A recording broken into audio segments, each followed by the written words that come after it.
Hey, We Hey, don't need. Artie. So we're going to talk about Gravity City. We're going to talk about your guys' stories, process, the genesis of the stories, characters. We're going to keep it loose. Nothing too formal. Whatever comes to mind, whatever comes forward. So, have you guys read the anthology yet in completion or at all? yeah. I think Yeah. I'm about halfway through right now. Yeah, I think I'm about 50%. All right. So you got a pretty good building, man. You're like at the top of the heap, Mike.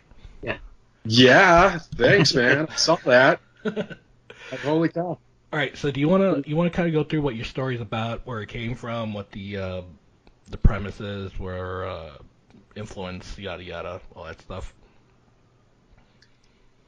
Well, I don't know why I decided the lead character of the story was going to have no legs, but that I don't know. Sometimes it starts for me with a title or a piece of dialogue, or a character pops into my head, and I kind of try to go, well, what's this person all about?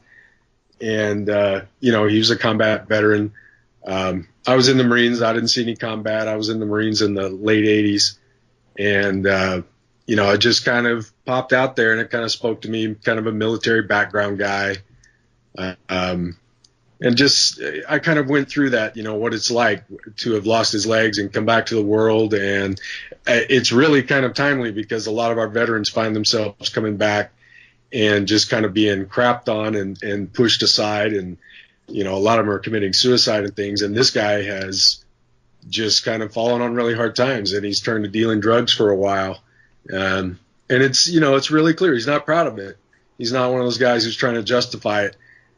He's just like, hey, I'm doing what I do to get by, and that kind of, you can see it's kind of a cynical style to the story, I think. So every story's pretty much cynical in this collection. I mean, yeah, I love it. I think it's in some point of every story there's like someone's got like a drug issue or something. It gets pretty dark, but it's cool, man. That's Gravity. That's what Gravity City is about. It's not Disneyland. It's grim and it's dark, right? What about the corporation stuff and the implants? Yeah, I mean, of course the corporations always kind of figure into this shit eventually. Like, you can see this place at the start being this big technological thing, and you can see probably all the science nerds involved, all the NASA type people getting something like this up and running. But then eventually, the money comes calling. And that's what, I mean, again, it really does mirror the real world. A lot of science fiction, I think, does. But, the world of Gravity City is a whole lot like ours right now. I mean, the major corporations are untouchable. They basically have their own little private armies that they can access. They're making money, of course, off of medical advances. It's just like that scumbag who upped the price of EpiPens and stuff. You get these great medical advances that are supposed to help people, and sure as shit, somebody comes in, and they got to start making millions and billions from it. So I mean that really tied right into us, I think. Right. One of the things I wanted to really keep at bay was how how advanced they were with technology. Like, they are pretty advanced. In the stories themselves, we have some pretty advanced technology and gadgets and all that. But I still want to be, at this point in time, Gravity City is still going through like a technological boom. They're still going through growing pains as far as the technology is concerned. So not everything is proven to work necessarily. Even the implants might not be, they might need some tweaking because they haven't Sure. Other than that, I loved your story. I mean, I dig Well, all the thanks, stories. man. It's cool because I started this from a very small character, which was the Johnny Ranger's character, and so I was faced with this challenge of how am I going to build this world, and I didn't think I was equipped to do it, or it would have taken me like 10 years to have done it.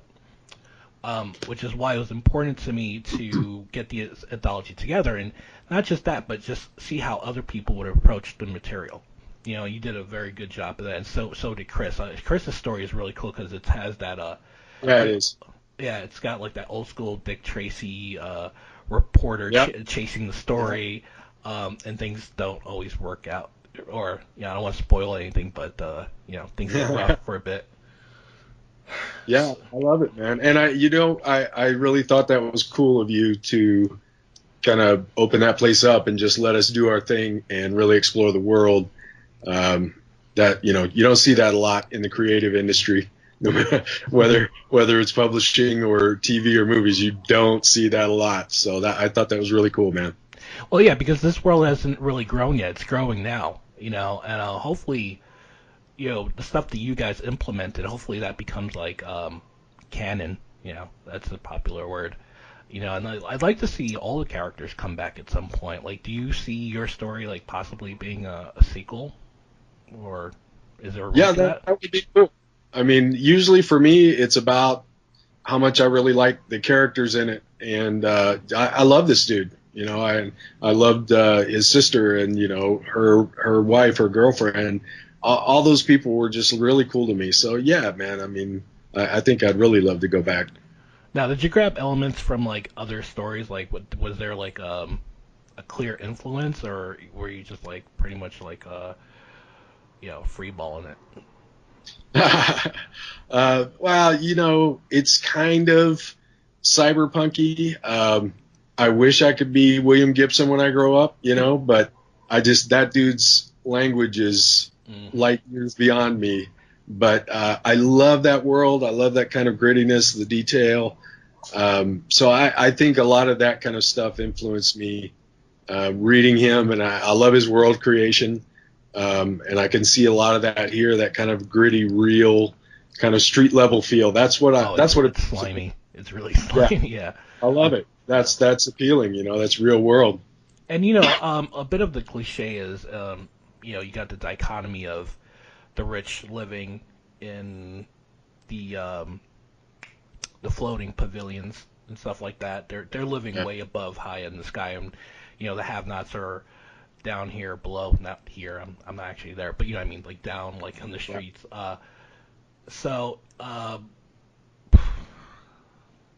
I'm really proud of how this anthology came out. So, Chris, Yeah. you're up. All right. Hey, you history dude, tell us something cool, okay? Well, my story came from two different origins, kind of.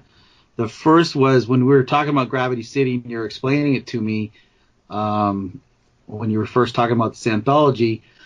I loved the idea of it being kind of like an old 70s cop show set in a sci-fi world. That was one of my favorite aspects of it.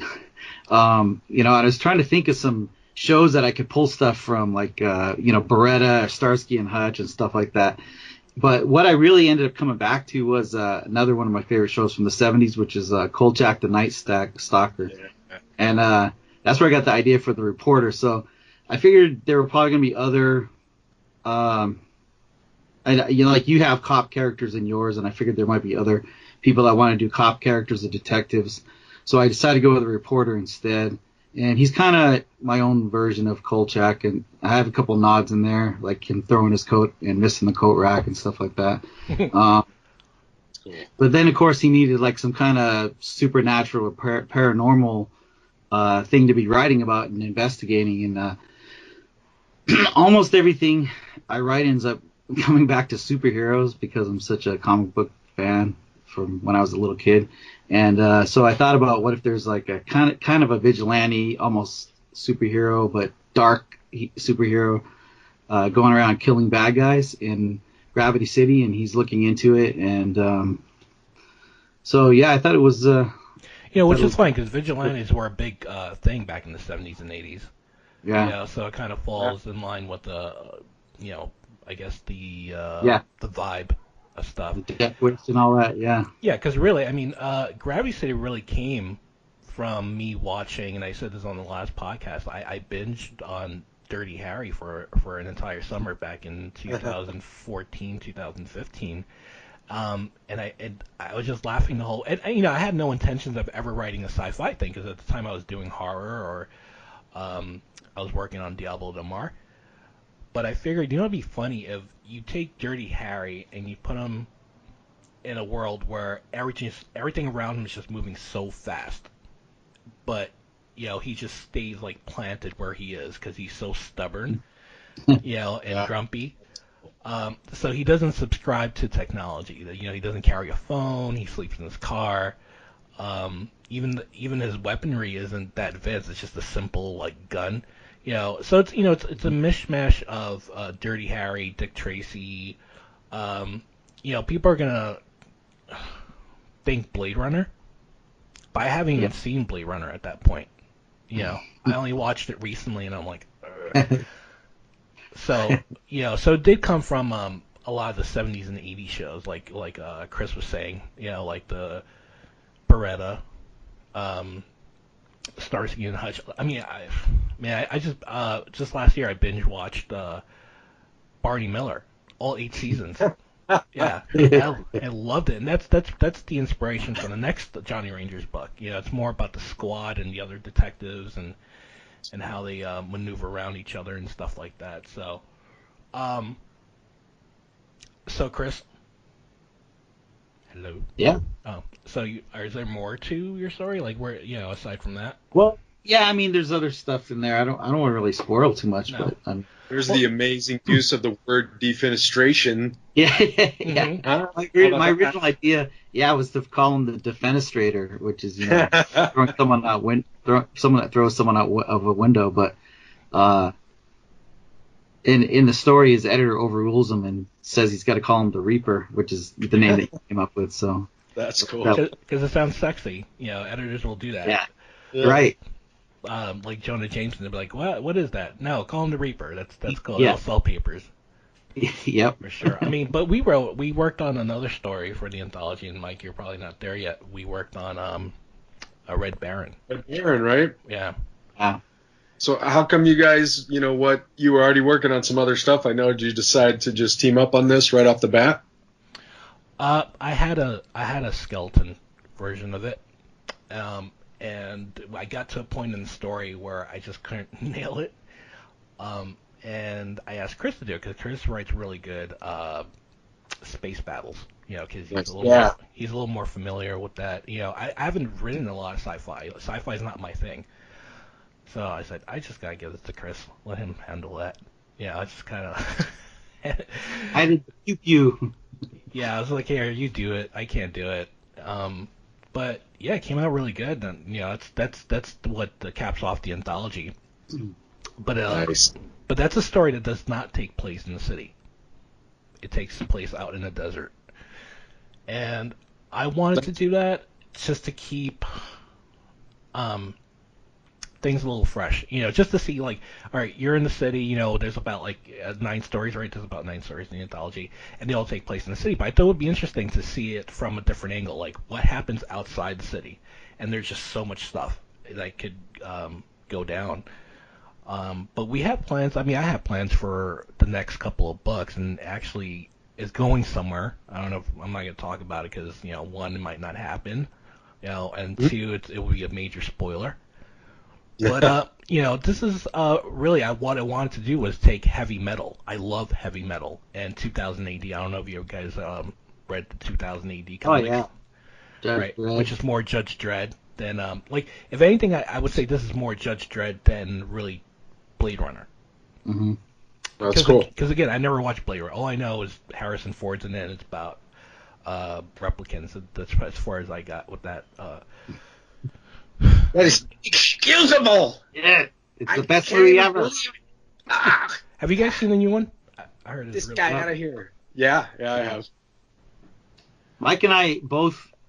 That's one of the things we bonded over. I think when we first met. Yeah, we're both Blade Runner freaks. I heard the Yeah. new one's really good, but it's too deep for the mainstream audience. It's too heavy. That's the first one. The first one did not make any money in the Right. theater. Deadbeat kind of movie. Oh man, that was no good. And then it hit cable and just blew up with this cult following. And I think the second one just stayed right in line with it. Honestly, it was, I loved it, but that's why. Right. Yeah. I enjoyed it, but I saw somebody. Yeah, I that's saw cool. But you know what? Unfortunately, I saw so many other movies that were like rip-offs of Blade Runner. I saw those first before actually seeing Blade Runner. Yeah. So when I finally got to Blade Runner, I'm like, oh, this reminds me of that movie and that movie, that That's movie. so and that. cliche. Right.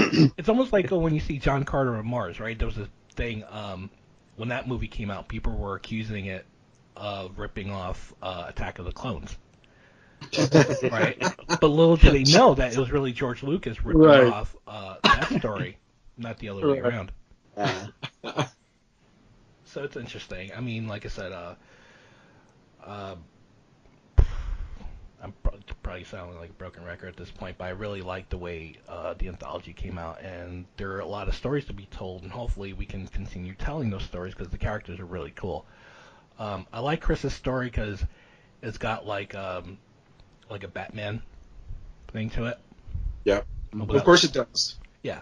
So you can see that you can see that Chris. in Chris. Yeah, he's got the Batman up back there doing something, beating something up against the wall. What is that? Hey, Chris, what's going on there? What's Batman doing? this is Batman. In my room? Yeah. Those What's are. Batman doing up there behind you? He's kind of in the dark. He's got Opus. He's got Opus the Penguin. Nice.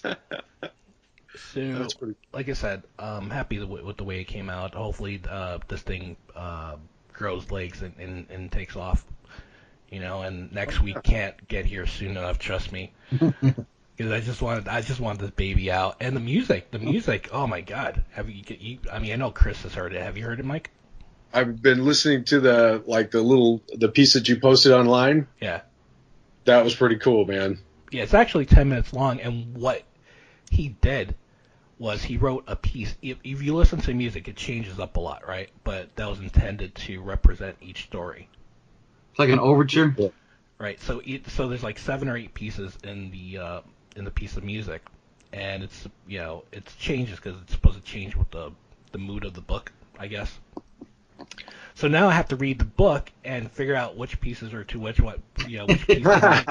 It's like, because I don't know if he did that in chronology, because he had no idea. He didn't even read the book. I just told him, look, these are the stories, and you just kind of figure it out from there. He's super talented, man, this guy. And it's 10 minutes long. It's like this epic, like, piece of music. And I didn't want to put the whole thing up yet.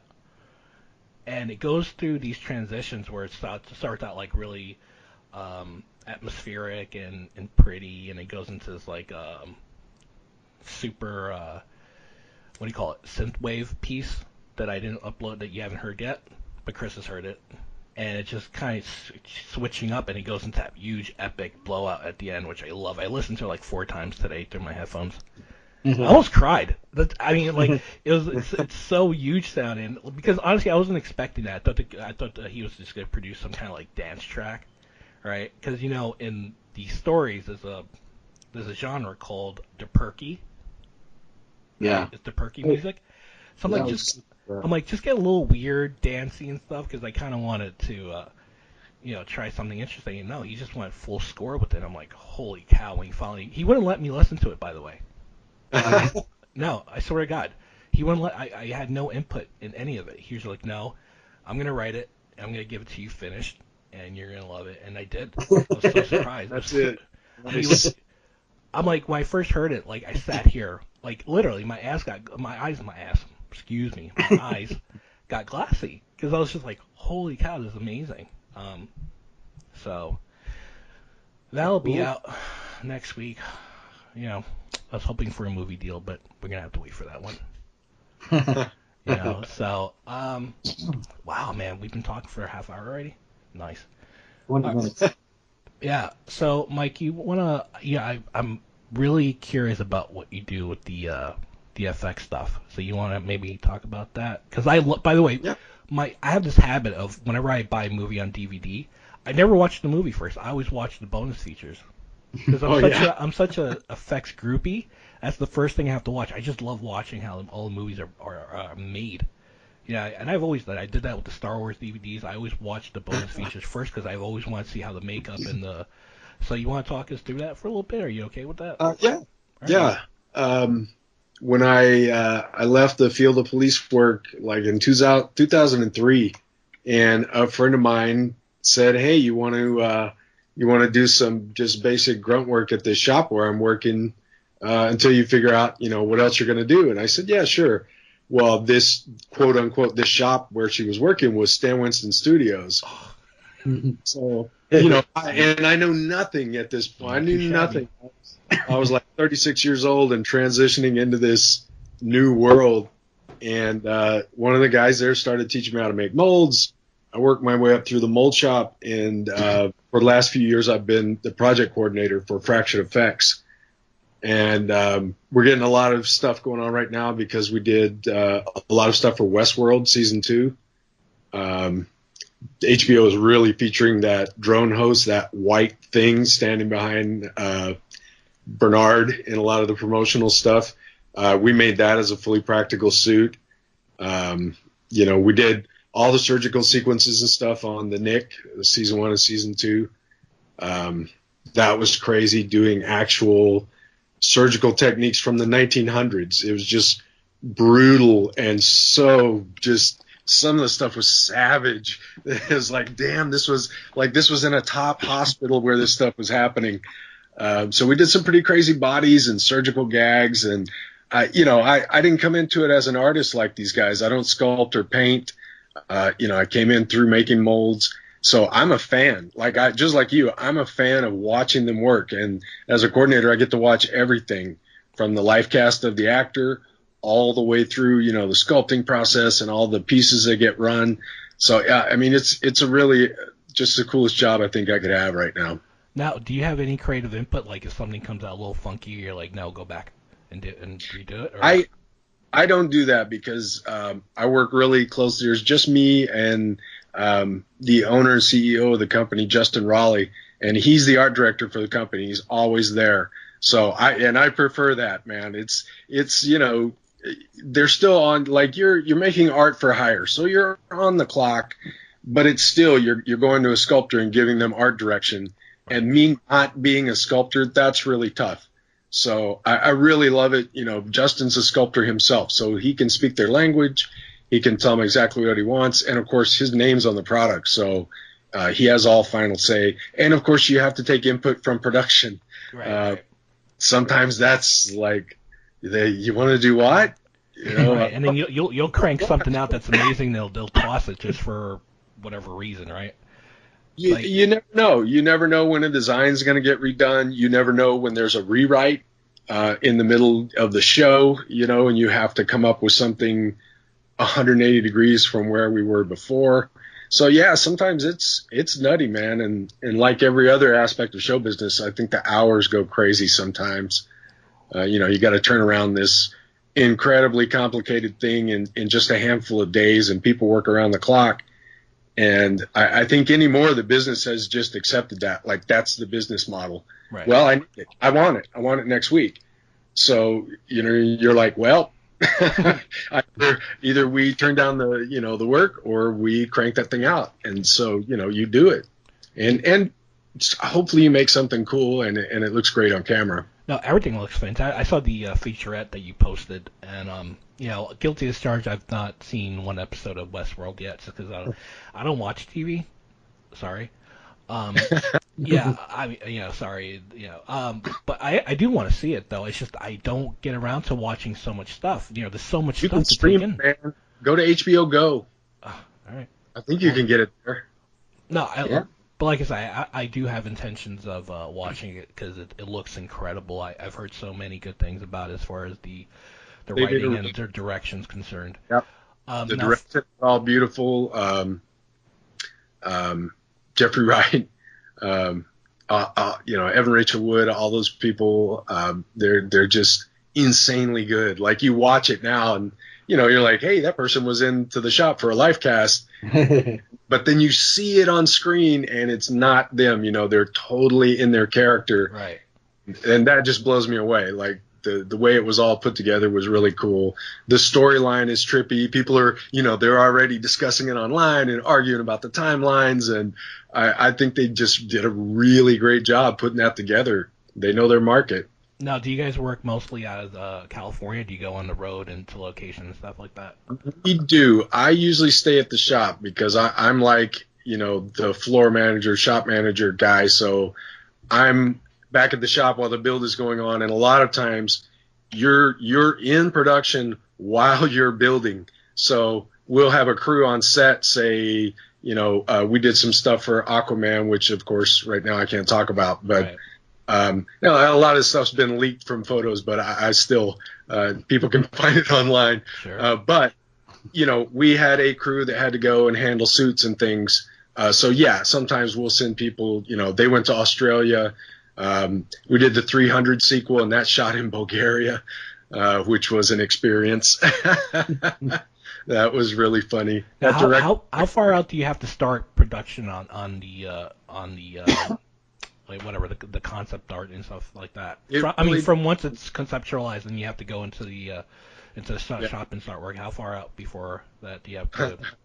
Is it a year? Well, no shit. I wish, man. Those days are gone. The productions will not open purse strings ahead of time these days. It's there's very little R&D, so it's like, man, here's a design. We're 8 weeks, 12 weeks. Sometimes you get lucky and maybe they're 5 or 6 months out from principal. Wow. And yeah, oh dude, the pace is sometimes crazy because I guess it takes them a long time to get greenlit, to get everything up and running, and they have to get all their designs approved by the studio. Sometimes we'll do maquettes to help out with that. We'll do, like we did some for Aquaman that you'll probably see once it comes out maybe. But we did some scale models just for like basically kind of a pitch meeting, green light meeting. And obviously it went really well because they definitely went out and shot the movie. And but yeah, you just don't really get that time anymore. Rick Baker used to get, back in those days, he would get a year or so to build all these really cool makeups. But now it's more like 4 months, 6 months, Holy cow, that's crazy. Yeah, it's nuts, man. So outside of Westworld, what else are you guys working on? Let's see, what else have we do recently? Just like a bat. I dig it. We've done all a lot of James Wan stuff, the last Insidious movie, which wasn't directed by James, but the Insidious and the Conjuring movies. We did that Keyface character from this last Insidious movie that kind of got a lot of attention. Javier Botet wears the makeup, and he's the guy who did the creature in Mama. Oh my God. Yeah, he's phenomenal, man. His body movement is insane. He has, I believe it's called Marfan syndrome, and he's had a lot of surgeries. So, his body is incredibly unique, but his control is crazy. Like his physical performance is just awesome. The things that he can do, he's got super long, sort of bony fingers, and the way he can move his hands, it's just like, dude, that's killing me. No wonder people are, It's almost like, what's his name? Doug. Who's the guy who does most of this stuff for Doug Jones. Doug Jones. Yeah, he's incredible, man. Holy man, like smoke. Oh, that guy. Yeah. He's another, super performers. They have to be like Doug most of the time, Doug or Javier, tall, thin, because you're building a suit on top of them. Right. You can't very well take away. So, like, Ape Sapien, you can't put that character on a big, strong, like stuntman type guy. He's got to be very tall and lean. And Doug is very strong. He's tall and thin, but like he's incredibly, his core strength and everything is really strong. And you have to be a suit performer. It's like Anthony Daniels. Like, God, he's so real thin. Yeah. C-3PO. Yeah. Chris, have you ever seen the original promo for Mama before like the movie? Yeah. It's a little skit that was. Yeah, I did. I don't know where. Was it a promo or was it a short? I think it was a short film. It was a short film. Oh my God. Yeah, that was crazy. Dude, when the girls were coming up the stairs, right, Mm-hmm. and Mama came flying up the screen. Now, let me tell you, I've seen pretty much every horror movie from the 70s and 80s. I would binge on VHS tapes when I was a kid. So it's hard for me to freak out over anything, right? I watch Paranormal Activity. I fell asleep during it. Yeah. It's not that scary. But this one sequence where Mama came flying down the hall. Just freaky. Yeah, Super freaky. That was freaky. And that movie, man, like when they actually did the movie, it just gave me chills. I don't really like horror that much, but that movie that freaked me out. Because the reason I don't like horror is because I don't get scared very easily. So Mama was they don't do anything for me, but Mama was, that was. Mama. Yeah, guys, have you guys seen any of Atlanta, that TV series? No. Donald Glover's series? I caught this episode where one of them is inside this big mansion with a very Michael Jackson-esque an older guy, and I think the episode is called Teddy or something. Seriously, if you're into creepy, look that up, because it's not a horror show. It's not creepy, but the whole thing takes place in that house, and it is super, super creepy. This guy's like, if Michael Jackson had aged, and gotten, I think he's supposed to be like, this guy should probably be in his 60s or something. And he has this twin brother who's hidden away in the house. And this young dude's just there to get this crazy, valuable, multicolored keyed stand-up piano that the guy's getting rid of. And just the shit that happens while he's there in the house. And he finds himself in a super creepy, weird, almost Stephen King type situation. And I was like, wow, that was the first episode I'd seen, and I was kind of blown away. See, I prefer creepy and psychological, because it sticks with you, as opposed to like the gratuitous horror and blood and. Well, I know in that, I work in the gore industry, right. And it's like, dude, another way to decapitate somebody or pull their guts out, and of course there's always some creative thing going on, but you're like, man, another, the monster bites his head off. Yeah, I will say this: the scariest movie I've ever seen, and this is the God's honest truth, no pun intended. It was Passion of the Christ. Really? Yeah, I could not watch that movie. Like, I saw it one time, and it stuck with me for like days. It's brutal. Yeah, it's freaking brutal. Just from like the opening shot where he's talking to the devil. And her voice, it was like her voice had I don't know what they did to her voice, but I guess they layered it with a male and female voice to make it seem, I don't know, but it scared me. Like, I watched the movie, I sat there, I'm like, oh, this, Mel Gibson did it, it's going to be pretty cool, right? No. 15 minutes, I'm like in the dark watching this movie, I just felt like squirmy, like. That devil's scary, man. Yeah, and then, the scene that really got to me was when when Judas was, like, running around and the kids are playing ball, or whatever, and they turn, they got old people faces. Yeah. To me, that really, like, chilled me, man. That's worse than, like, watching beheadings and intestines flying around and blood spewing everywhere. Yeah, so, I don't know. And at one point before I got to Fractured, I worked for the guy who came up with those transfer appliance methods that they use to do all of the wounds at the end when they're beating him. His name's Christian Tinsley. He got an Academy Award for it. But they had to put him in those day after day after day, and it had to be fast. So he came up with this really cool method of making those things and applying them quickly. And it was crazy, like totally not. People probably don't think, oh, well, how much gory stuff could there be in that? Yeah, it was pretty nasty. They were whipping him. They had this whip with razor blades attached to his hand. Oh, my God. Yeah, and they were just tearing him apart. That was really, like, I recall it. Right now, I'm, like, thinking about it, like, the hair on my arms are standing up. Just thinking about it, because I'm like, ugh. Yeah, I usually don't get squeamish, but that movie was pretty horrific. So, what do you have, is there anything that you could talk about that's coming up in the next year, or? Besides Aquaman, what else do we have that should be going on? We've done so many little projects, and some of the stuff I can't really talk about. We did a little work on a new James Gunn thing. I think he's talking about it a little bit on Twitter or something. You can check it out. I don't know that they revealed the title, but it's really cool. And, holy shit, we're working with James Gunn, and his brothers wrote the script. Guardians And 3? What's that? What is it? What Guardians? It's like a sci-fi thing. Oh, okay. Yeah. No, that's right. His work. It's like a lower budget. I think James really worked to produce it, and like I said, his brothers wrote it, and they went out and shot it on a relatively shorter time period. Most of these, a little bit lower budget movies do. But I know that he has kind of mentioned that he was out there in Georgia while they were shooting, so he seems very excited about it. I think it's going to be pretty cool. Doing a little work on some TV shows, Mindhunter, things like that. So it's going to be a pretty cool year, I think. Westworld's the big one kicking off, and then of course we can't wait for Aquaman to hit just to see what the reaction's going to be. They put out a teaser for it a couple years ago. No, at the Chris, what was it?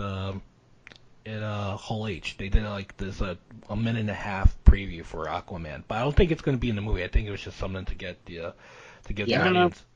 It's from last year, right? Summer. Right. It was like a big sequence where all swimming through the ocean. There's like submarines or something. Do you know anything about that, Mike?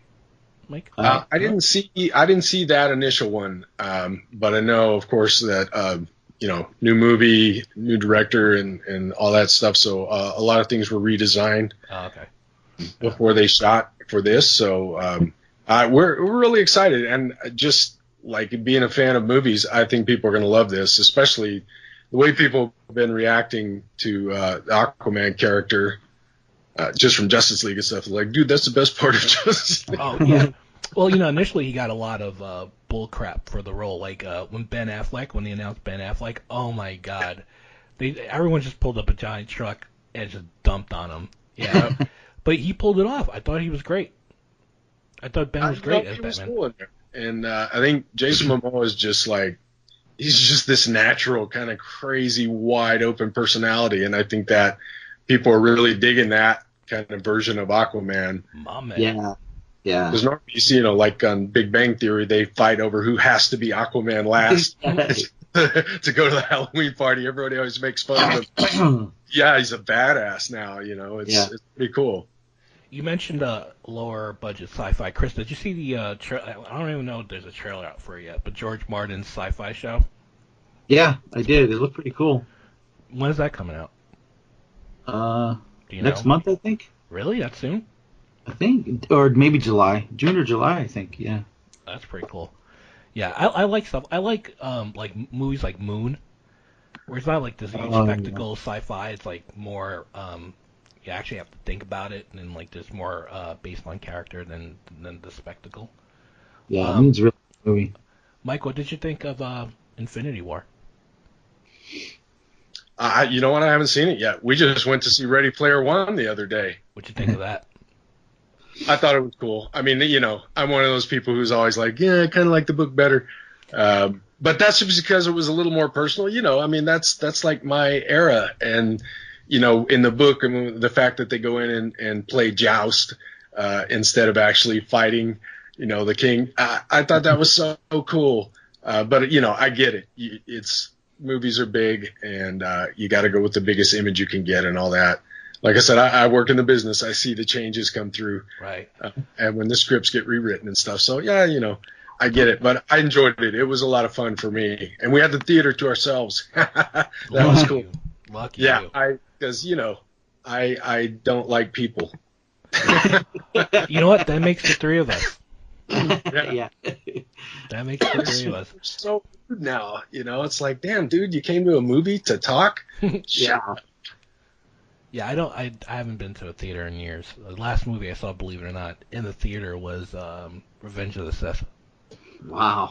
Yeah, that was back in 2005. I've not been to the theater since then. Well, you get around on the internet, you find those shady, bootleg sites, and you're like, get it out of the way. So, I wanted to ask you something, Chris, and I don't remember. What about Reaper? What are you thinking about the sequel? I already started writing it. Really? Yeah. You did not tell me. Yeah, I know. It's a surprise. Even for the big podcast. Yes, for the big. Unfortunately, I don't have anything to reveal. review. I mean, I guess I do, but it's not, nothing, written in stone yet. Yeah, I'm just looking forward to when this comes out and it's, seeing how people respond to it. But I think, this has a potential of, just there's so many stories to tell here, and I know I can't write them. All the stories are just like swirling around in my head because, man, I'm trying to fit so much into the Johnny Ranger story. And you mentioned that you worked on the police force, right? Yeah. Yeah, and I might have to hit you up about some things because there's just certain things in the story. I'm like, would a cop do that? What's the protocol for that? And but yeah, it's pretty much based on trying to think what I'm using for the main spine of the story. Again, it's just very dirty Harry-ish, and it's cool, man. I'm happy about that too. It's just I'm loving this world, and I resisted it so much when I first started writing it because I wasn't really much of a sci-fi guy. So I had this complex of like, man, I've never written sci-fi before and I don't know a lot about it. But yeah, I'm just digging it so much right now. So I'd like to see another story from you, Mike, and another story from Chris. I mean, we're actually working on the sequel to Red Baron. Oh, are you guys? Yeah. Cool. I mean, we were planning to. Yeah, I'm sorry. Unless Chris is going behind my back and it's already written it. It's already done. Already. No, I'm kidding. I know we just talked about it. No, we got this really cool idea for the Reaper. Well, I have a cool idea for the Reaper that I kind of pitched to Chris, and it's like, I'm just gonna say it because who knows if we ever get around to it. But I'm just being I mean, in terms of like stories always take different directions before you even like get them down. But I had this cool idea about a droid vampire that siphons energy from other droids. Yeah, that's cool. Yeah, so I thought the Reaper would be a great target. Because it becomes now like high profile, right? The Reaper's high profile now because it's throwing people out the windows every turn. Right. So essentially, Reaper becomes the superhero in some sense of Gravity City. Because there's nothing else like the Reaper in Gravity City, And Johnny Ranger is just a cop, I guess. I mean, he is a hero, but we don't have anything like Reaper. Because, it's like, I'm not going to, okay, I can't get too much into detail, but it's this giant armored thing running around destroying people, and that's so cool. Yep. Yeah, that's awesome. Red Baron, that came from, I really want to try to write something like Midnight Run. Was it Midnight Run? No, not Midnight Run. What's that movie back in the 70s where the guy, he was a drug mule? Do you know what I'm talking about? Oh, Midnight Express. Midnight Express, yes. Yeah. I want to do something like that. Dude, that's a crazy movie. Yeah. Yeah. Again, very influenced by the 70s. Yeah. And but so here we are. God, man, time flies when we're doing these podcasts. So what are you guys doing tonight? Going to bed? Yeah, probably.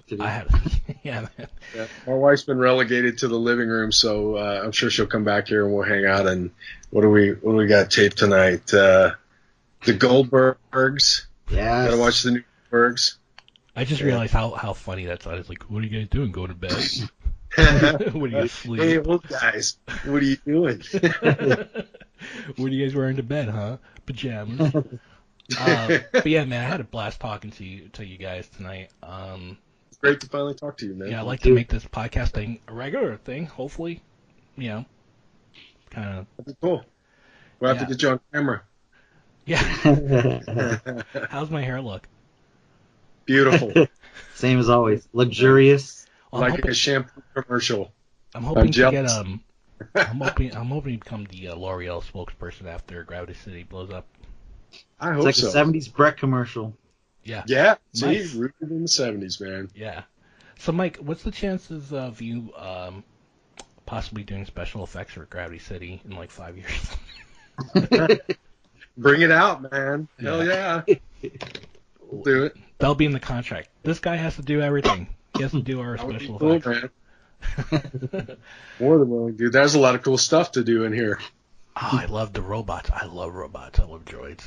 And I love aliens. I love monsters in general. Every story I write has to have like a creature in it. So, all right, we're gonna wrap this up, buddy. All right. Mike, thanks for coming on. Chris, gracias. Nice. Thank you. Oh wait, you guys are 3 hours behind me. It's late here, Yeah. but you guys still have the. You're almost midnight, right? Yep. Yeah, Yep. it's almost 9 o'clock here. No, I've been at this all day. I did, like I said earlier, I did 3 hours, almost 3 hours with the Forbes and Bunker, and I'm just tired. Yeah, I want this thing to come out. Yes, right? so. Yeah. But anyways, All right. Again, it was a pleasure. Thank you so much. Awesome. We'll catch up soon. See you again soon. All right, man. Guys, good night. Thanks. Bye. Bye.